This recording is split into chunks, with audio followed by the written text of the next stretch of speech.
What does it take for teachers to keep getting better? In this episode of Magnify Matters, host Tim Edwards is joined by Josh Goodrich, founder and CEO of StepLab, for a conversation about instructional coaching, professional growth, and the science of improving teaching practice.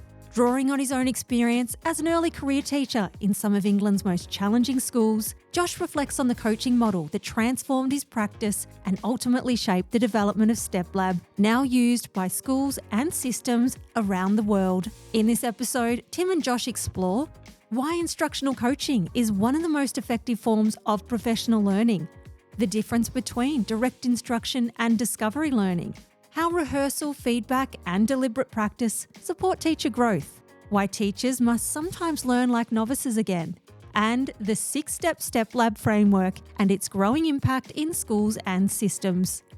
Whether you're in a classroom, leading a team, or supporting system improvement, this is a conversation about coaching, expertise, and keeping improvement simple enough to sustain.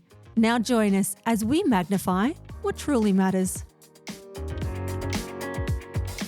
Welcome to Magnify Matters, Josh Goodrich. Josh is our partner in StepLab and founder and CEO of StepLab, former English teacher and author. And it's great to have you with us today, Josh. Thank you so much for having me, Tim. It's a pleasure to be here. Josh, we were very fortunate, our executive director, Kate Fogarty, and I, to catch up with you and Peps McRae last year in England. Before that, obviously, we'd had a lot to do with StepLab as we were working out what's going to happen in Magnify Sandhurst through 2024 into 2025. But before we go into any more about Sandhurst, let's discuss your background, history, and some of the work that you've undertaken in England and in the establishment of StepLab. Sure. So I did the Teach First program, which is a kind of a graduate route into teaching where you don't get much training and you get dumped in a tough school. I did that in 2010 and I was an English teacher. I spent the first few years of my teaching career having a pretty hard time, Tim. I was certainly not a natural. I found particularly classroom management very, very difficult. It's kind of my nature to be like warm, friendly. I really had to learn to be strict. It wasn't my natural mode. And for that reason, I was walked all over by students. It took me about 2.5, maybe even 3 years to learn just that side of things. And so there were regularly lessons where I was unable to get any of my students sat down. And we're talking about 30 kids just wandering around a classroom. I mean, there was metal detectors on the way into the school. There was a fatal stabbing the year before I joined. It was a seriously rough school, lots of crime, lots of bullying, and just really not a culture of learning at the time. Students just weren't expecting to learn in classrooms. Students were out in the corridors at all times. They weren't really enforced to be in lessons. It was very, very difficult. I was sort of on the edge of not making it, I reckon. I think that the school were a bit desperate. They were like, oh, this guy wasn't really all he was promised to be. And I was very lucky to get a mentor, a guy called Aidan, who was in my department, another English teacher, been around for a bit longer, and just could see that the way that we were learning in school, the way that we had PD, which was going and sitting in the hall once a week and getting, an hour-long lecture, basically, wasn't working for me. And he'd been to the States and he'd been to visit some uncommon schools and seen a coaching model that's from a guy called Paul Bambrick Santoyo. There's a book called Get Better Faster where the model's detailed. And Aidan had learned from him and came and used that approach on me. And really within about 6 weeks, he had completely transformed my teaching practice. But it was like starting from the bare essentials, like learning where to stand in the classroom, learning how to meet my students on the door, like real simple stuff, and breaking it down really small. And that was adding those things together week after week. And after 6 weeks, after a term maybe, suddenly I could control my class. And I realized that like I could actually teach English, and I started to enjoy it. And that's why I'm such a believer in this, why I want every teacher to kind of get the benefit of this approach. And we can hear the foundation coming here for some of your work with StepLab. So then a few years later, then where to next? So I moved into a role looking after leading a PD, basically. My first job was just leading the PD of the trainee teachers. I had like 10 teachers. And then I helped to found a school in London, was part of the team to kind of growing a school from the ground up. Doing that was where I started to think about why it was that we didn't really know how to teach teachers properly. So kind of applying my experience from sitting in PD that I know didn't work. But then when it was my turn to lead PD, I was kind of doing it the same way. Well, I didn't know a different way, and I was out there like, well, who knows how to help teachers learn stuff, and no one knew. And so that's kind of the next thing I tried to do is like figure out what we can do to help teachers learn stuff. I was one of the founding team at a school called Oasis Academy Southbank, and then from there, I helped to lead professional development across a large multi-school organisation, and that was 52 schools, and that was kind of where I learned about implementation and around really helping schools to create the conditions for PD and how hard it is for schools to change. So I guess all of these experiences throughout my career have kind of supplied a bit of what it is that I do now.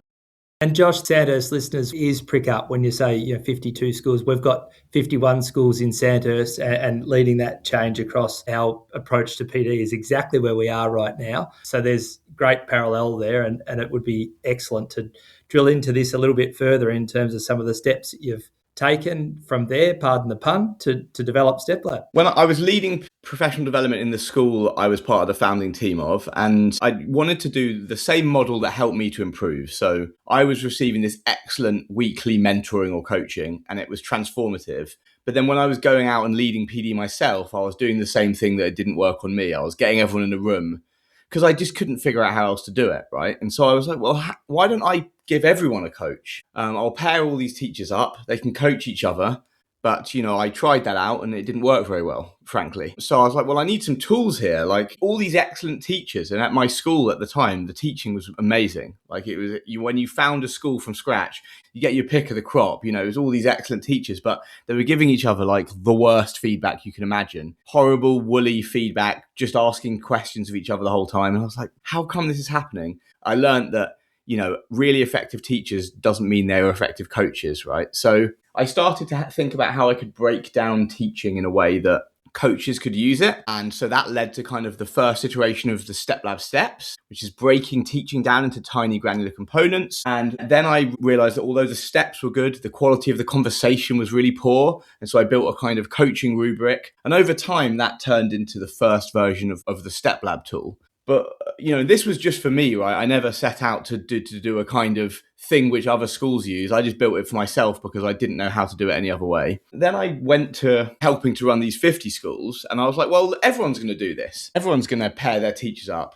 And then what I realized is looking down, like in your position, Tim, looking down at, from outside at 50 odd schools, it's really hard to tell what's going on. Someone tells you like, yeah, we're doing coaching. It's brilliant. And you're like, I went in the other day and it was all right. But, I quite like to know what's going on here. And so the other side of StepLab are tools that help leaders, basically. The challenge of any PD is that there's a lot of moving parts, right?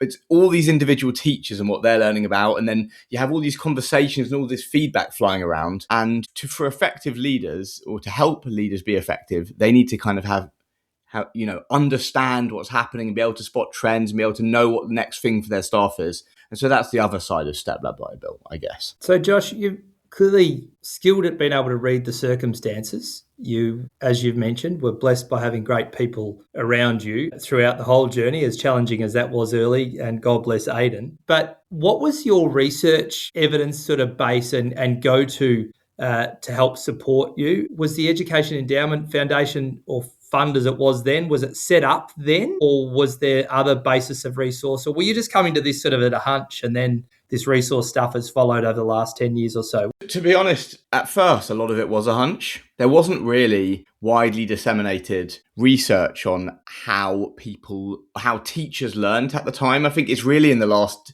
10 years that stuff's been coming out. So actually, I learned to play a musical instrument. And the way you do that is learn tiny bits, watch someone doing it, copy them, practice a lot, learn another little bit, and then eventually stitch the bits together, and then you know a whole song. And that's also the way that sports people learn. It's the way that doctors learn. It just struck me as being really obvious that human beings need to learn in that way. But that's not the way that teachers learn. So that was the first thing. It was kind of just an instinct that we should try to do it that way. Particularly, I had a really strong instinct on rehearsal, because rehearsal was so important for me overcoming my struggles in the classroom. Like if I just heard something and then I thought I had to go and do it, I mean, there was a time when although this isn't good teaching practice, when my mentor was trying to get me to just remember to read out the learning objective. This is a bit of an insight into like how much of a struggling teacher I was. Is that I'd be like, read out the learning objective, and I'd say it to myself, and I'd go and get stressed out and not read out the learning objective. And so like I had to practice reading out the learning objective outside the classroom, and then,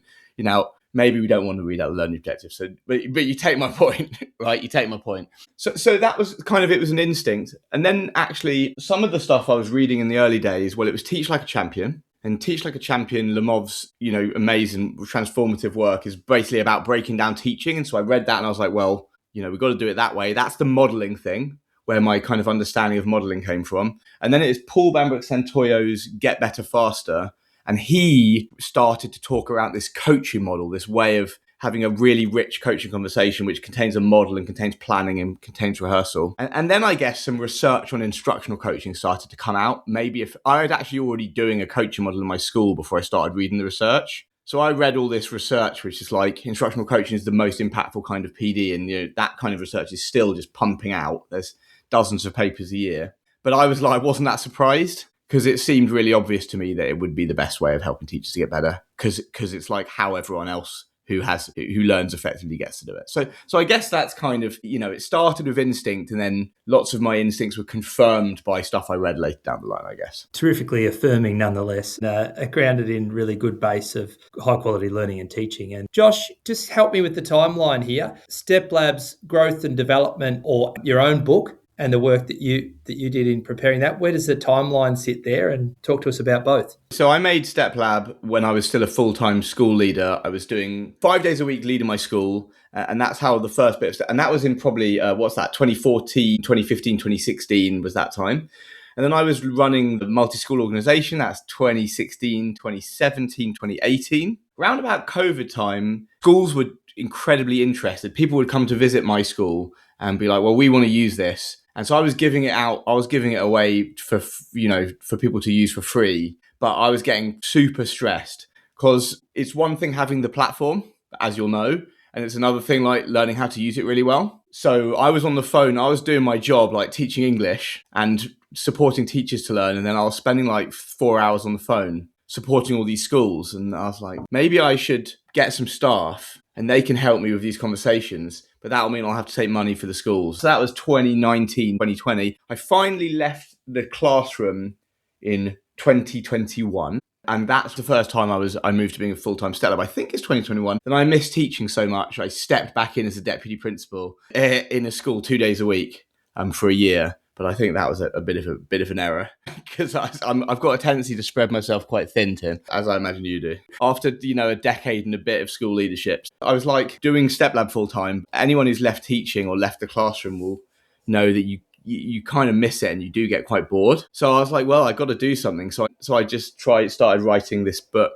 I tried to come up with like the ultimate way of describing what coaching is, because at the time I was noticing that there was a lot of argument about what it means to be a coach and what it means to do coaching. So I thought I'd try and lay down my own thoughts, and that's where the book came. It took me like 3 years to write it. Yeah, I was going to say, so 3 years, and the sales, yeah. it's a great book, and the sales have been good. Yeah, they've been good. Yeah. And what would you say was your biggest, personal highlight or reflection? At the end of the book, you've finished, you've taken 3 years. No doubt you've put 100 other hats on through those 3 years of doing other stuff. What are you most proud of in relation to that book? I mean, yeah, that it wasn't rubbish, Tim, to be honest, because it's quite stressful that you spend a lot of time. Like, my process was that I did 8 till 10 a.m. every day for 3 years to write it. And it took a lot of discipline, but it's also pretty lonely. You don't want to show it to anyone. And so you come out with a thing and you've poured thousands of hours into it. And then like other people read it, they're like, this is good. So, it was just getting it done, to be honest. It's not my natural, I'm sort of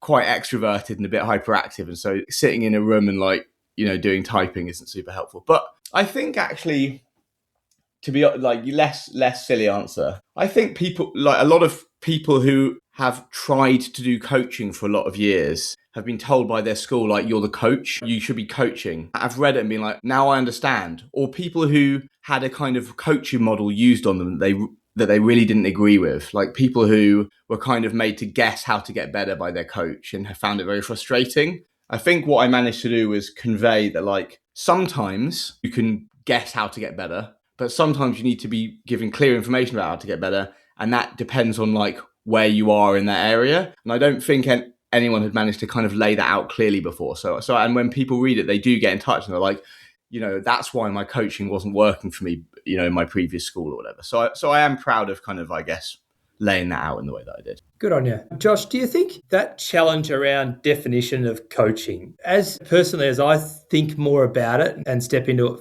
further, there are different elements, aren't there? There's the mentoring and coaching that's by title coaching that comes with how do we navigate challenging circumstances and particularly around leadership, because we need to arrive at some of those answers ourselves. We can't always be told how to lead better. My reflection of that over the last 10 or 15 years is that there's really mixed messages about two very different things. There's instruction and quality of instruction and leadership of helping people instruct better. And like those other fields and professions that you mentioned earlier, clinically, they do it so much smarter over time. But then there's this coaching, mentoring, support that happens to or with leaders around challenging circumstances, the art of the difficult conversation, all that sort of stuff. I feel like that's been so confused over that journey. Yeah, I think the problem is that, the word coaching is an extremely loaded term. Like, it means a bunch of different stuff. You're right. Like executive coaching, which is really your coach is just about listening and getting someone to,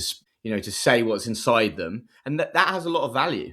I've been coached in that style and I found it amazing. But you're right. If you're trying to get people to learn a difficult codified skill, like where there is fundamentally a right and a wrong answer, there is a way of doing it well. There is a way of teaching well, and there's a way of teaching poorly. And there's also a lot of gray area in between. And there's certainly it's not so right and wrong as something like medicine. But I think that, we're at a position now, we're lucky enough to be in a position in education where people know what good teaching looks like. We're not really arguing about it anymore, or at least, maybe we are a bit, but not as much as we used to. Yeah, I just wanted to spend some time then just to eke out your thoughts in terms of, because I think there is a distinct difference if we're talking about instructional coaching around teaching practice and pedagogical practice and implementation is very different at that level of instruction for learning for kids as it is the relational work that happens in leadership and in all roles in schools. So I think we could be smarter in separating what we actually mean by these terms. Well, at its base, in my opinion, there is a distinction between direct instruction and discovery learning. So by direct instruction, I mean you want someone to learn something, and so you explicitly tell them exactly what to learn, make sure they understand it and have them practice it. That's direct instruction. And discovery learning is this kind of, you assume that people have the building blocks inside them to learn the thing they need to learn. And your job is to get them to connect the building blocks in their heads, basically. That's kind of my definition of discovery learning. But I think that the thing is, there is a clear answer to this question. Like, should we use discovery learning or direct instruction on a person? What's going to help them learn better? There is a clear answer. We know how learning happens in human beings. It's not something which, again, we're not arguing about it anymore. Clear research has been done. And actually, I was getting confused when I was writing the book. I don't really know how to tell people about how to make the distinction between direct instruction and discovery learning. And I read about the expertise reversal effect, which is essentially, for a novice, it is very, very inefficient to learn with a discovery learning style. Okay, even if a novice manages to get the right answer, you sweat them for ages, you ask them loads of questions, and then finally they get it. The process of getting it was so cognitively overloading that they won't learn it. And there's significant research to that effect. But the interesting thing is that for an expert, if you just tell an expert what to think, they will learn much more slowly, which is fascinating. And it's all about what's already in the mind of the learner. Again, the novice doesn't have anything useful there. So if they don't have any useful building blocks, if they don't have a mental model of the thing they're trying to learn, where they can kind of start plugging in the things you're trying to tell them or start connecting ideas together themselves, then you have to build that mental model for them. And that means direct instruction. Whereas an expert already has a well-developed mental model. They have a massive network of things they know that are useful to them. So if I'm going ahead and giving the expert lots of information, then they're having to concentrate on their mental model in their mind and the information I'm giving them. And that's cognitively overloading, right? So it's really clear. If someone is an expert, if someone knows loads of stuff, you can use discovery learning on them. If someone is a novice and they don't know loads of stuff, you have to use direct instruction on them.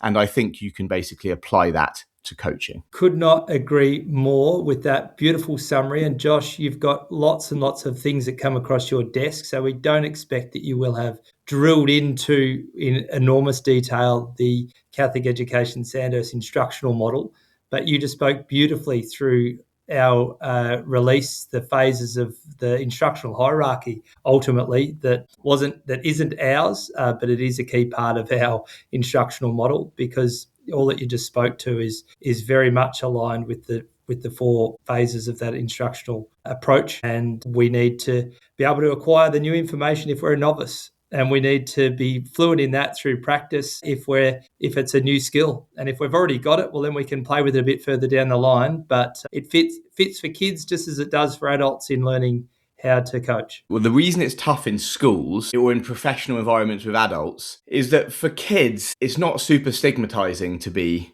a novice. They're all novices. And then, they tend to move towards expertise throughout their schooling and, at different rates. But fundamentally, you can teach a kid like a novice and they're not going to be annoyed. But with teachers, the problem is that people start to equate time spent in the job with expertise. And so basically, some people can be resistant to coaching because it can be like, well, why are you coaching me in this way?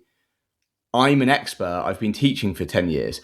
And I think one of the cultural things we need to do when we kind of try to build a coaching culture is get people beyond that.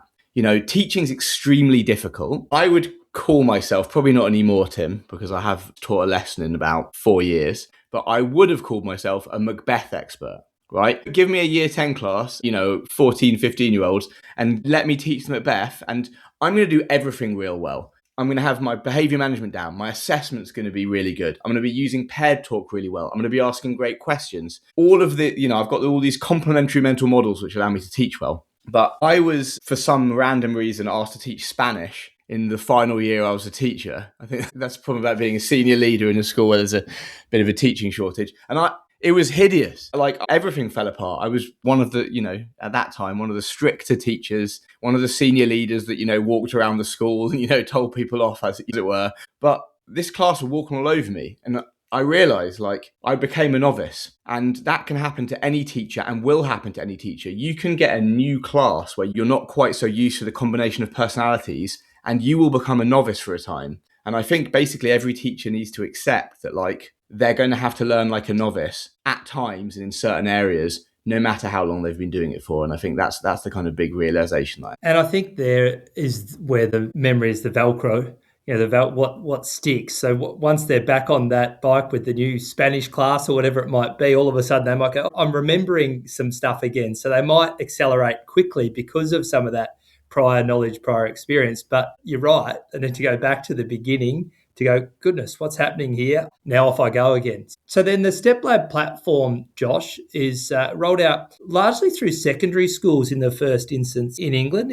Have I got that correct? And I think I read somewhere recently that it might be in a quarter of English secondary schools. Have I blown that up, or is that right? No, about a third. Just because I was a secondary teacher, we grew initially. It's now about 50-50 primary, secondary. We tend to support, predominantly schools with higher disadvantage. And actually, we just had an impact study done by an organisation called Impact Ed, who independently assess. They look at masses of data. That basically compared schools that are using StepLab in year 1 with schools that are using StepLab in year 3, and schools that are using StepLab 3 years in. There's a GCSE grade a child above schools that are using it in year 1, which we're super pleased with. It takes a bit of time to build towards highly effective PD. You're never going to get it right in year 1.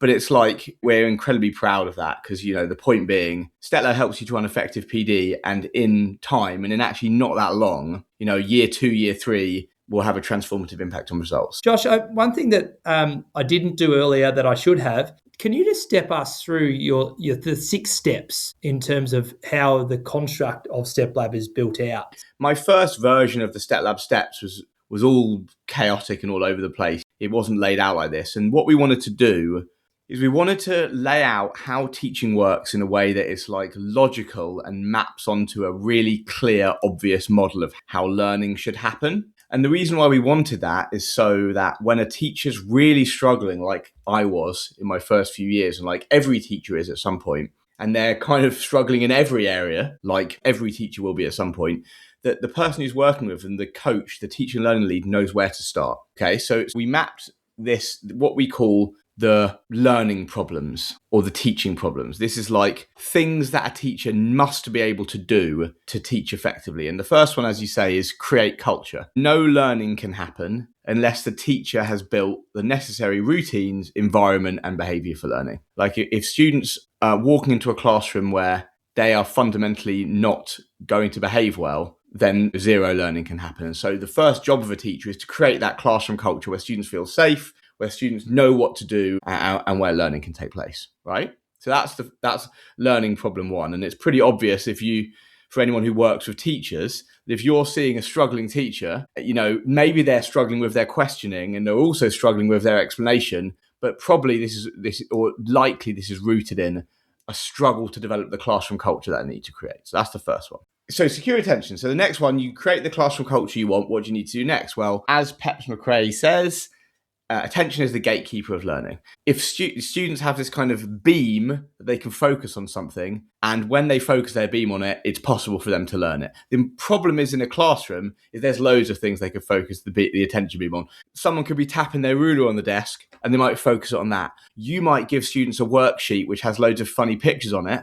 Students might focus their attention on the funny pictures and not the writing. You might explain to students in a way that is like quite confusing and use lots of flowery language. Their attention is going to be focused on the flowery language and not on the core meaning. So a secure attention is about making sure that students' attention is focused on the thing where the learning is coming from. Is that you, the teacher? Maybe. Is that a super clear resource? Is that the board? Is that on their book as they're doing some practice? Whatever it is, get students' attention absolutely fixed on it. That's the second teaching problem. Okay, so you're nailing it. You've created a classroom culture where students are kind of motivated to behave. You've got their attention focused on you. What are you going to do? Well, the next thing you need to do is communicate clear ideas to them in a way that they can digest them. We know that students have very, very limited working memory, and novices can't rely on other resources to support their working memory. So really, you have to break new ideas down for students into tiny, tiny granular components. So optimized communication is all about helping teachers to present ideas in a way that's manageable for students. Okay, so culture's there, students are attending, we've explained beautifully, but our explanation leads nowhere unless we have students encode that explanation into their long-term memory, and the process of encoding that information is basically them thinking about it. I wish I remembered that pithy Dan Willingham quote about, memory is the residue of thought. There you go. So essentially, if we want students to remember stuff, we have to get them to think about that stuff. Now, we don't want them to think super hard and get stuck, but we don't want to make it too easy because they won't be motivated. So part of the skill of teaching is helping students to think a lot at just the right level of difficulty. And it's super. And so that's basically where we have to go next. And Josh, this is the essence of the StepLab platform. You'll see behind each of these steps is really built out an amazing depth of resource and reference material. But Drive Thought is really the space, isn't it, where the lesson content, the curriculum, the design material all sits up in behind that. So for our listeners that hear Drive Thought here, that's the crux of get the other stuff sorted, be really clear in how we communicate with our kids. This is the lesson material per se, isn't it? My favorite and most powerful teaching technique when I was a teacher is using what's called a write, pair, share, which is you explain a new idea and then you have students do a very, very quick piece of writing about the idea. You maybe give them a little question to answer or a sentence stem, and that writing is when you students write, they think, particularly if you design what they're writing about really well. So they do some initial thinking and then you say pair. And so you get students to share what they've written. And so more thinking happens at that point and they listen to each other. And then you go share and then you get students and then you select students to read out. And again, if you do that well, even more thinking happens at that point. So like that's an example of like designing activity where students are thinking in a lot of different ways. And regardless of the curriculum area, the content plugs into that activity, and that's driving thought. And that leads us to gathering, and this part of step 5 is gather and give feedback. But we're gathering that, aren't we, as teachers that are active, we're observing and we're participating in that thought process that came in the step prior. So talk to us now, Josh, about gather and give feedback. One of the depressing things about being a teacher is that even you can do a perfect lesson, you can explain perfectly, and guaranteed that a good number of the students will have learnt it wrong. And that's basically because student learning is a lot dictated by what's already in their head. They might already know some slightly confused or wrong stuff. So they're plugging this knowledge in. You've done a beautiful explanation, but it goes in basically a bit wonky. And if you don't determine that, then there's 2 wonky bits of knowledge in their head, and then you give them a third and it's all wonky, and that, they can't, it actually starts being a big barrier. And also, we also just might teach something poorly and need to row back on it. Now, to fix that, we've got to be really skilled at figuring out, did students get it? And so that's the gathering information. And we can do that by asking questions, but we could also do that by gathering information from all students at once. And so that can be putting a multiple choice question on the board and getting them to do mini whiteboards, or voting on their fingers, or some kind of core response where they all call out an answer at the same time. And we do that basically to determine whether students got it. And then giving feedback is what we do about it if they didn't. So we might teach something, do a mini whiteboard where students hold up the answer, and we find out that a third of the class actually got it wrong. Well, if we just leave it there, there's a problem. So it's about how we reteach it, basically. And if it's just one student, well, we can go and explain it. If it's half the class, we probably just need to teach the whole thing again in a slightly different way. So that's what I mean by give feedback. And this is where this error detection is so critical, isn't it? People form whatever habits they get used to. So at the end of the day, if we allow students to make incorrect habits, then ultimately that can become their routine, and it could cause enormous disruption to their capacity to learn later on. So this on-the-spot, real-time, responsive teaching is just so critical in this phase. And then ensuring consolidation as our last step. Yeah, so we've gone through the whole thing. We've got a classroom built on rules where it allows students to learn. They're paying attention. We explain clearly. We get them to think about it. We check whether they learned it and did something about it if they didn't. Even doing all of that, students won't ultimately learn effectively, because if students just learn something once, and we know this to be true, and eventually the learning kind of falls out their ear and it's gone. To remedy that, what we need to do is help students to consolidate learning, and that's basically getting them to repeat the learning, usually by some kind of questioning or some kind of quizzing or some kind of retrieval practice. And so that's kind of the final step there. Once we do all the other steps perfectly, we then need to get students to repeat their knowledge until it's super concrete and encoded very, very firmly into their long-term memory. Josh, well done. My fault for not going there earlier in the conversation today, because I think that context is so important for us. But what it did do just then is really emphasise again that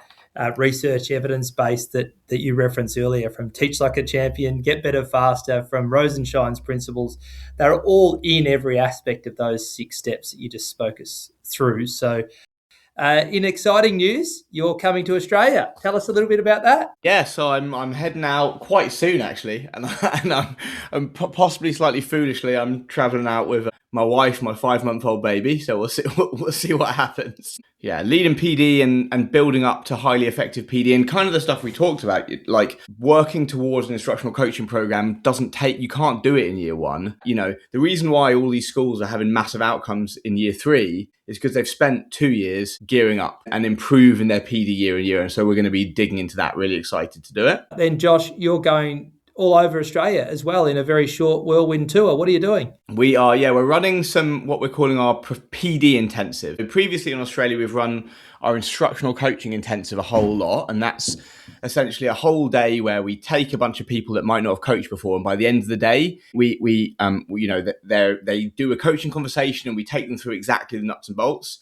But actually, what we do in the UK is we also run this 1-day PD intensive, and this is for school leaders that might not have had loads of experience about how to run effective PD. And in the course of a day, we take people through a crash course in what effective PD can look like, looking at stuff like how to do highly effective rehearsal sessions with a group, how to run PD that takes people through the science of learning. Things like this is to give people a real taste in the art of the possible regarding leading PD. So we're doing one of these in Melbourne, we're doing one in Sydney, and we're doing one in Perth. Well, it's a good place, Torquay, and so are Melbourne, Sydney and Perth. So well done on all that you're going to include in that whirlwind tour. Josh, we finish our podcast with all that we've discussed today. What matters most? I think, to be honest, keeping it simple matters most. If we want teachers to improve, if we want teachers to be able to get better at their jobs, we need to keep things super, super simple. Schools are chaotic, confusing places. It's really hard to learn in a school environment. Classrooms are crazy. We've got to manage 30 students at once. If we want to improve, we've got to focus only on one thing at a time. That is the only way that we can help teachers to make improvements week on week. It sounds like almost a title to your second book, Keeping It Simple or Keeping It Super Simple might be your third book as well. So congrats again to you directly, but to the entire StepLab team and all that you've achieved and will continue to across the globe. Appreciate it, Tim. Thanks so much for having me on and looking forward to seeing you in person very soon. That's it for this episode of Magnify Matters. Make sure to follow the show and share it with someone who cares about great teaching and learning. You can also leave a review or connect with us online at Catholic Education Sandhurst. Until next time, stay with us as we magnify what truly matters.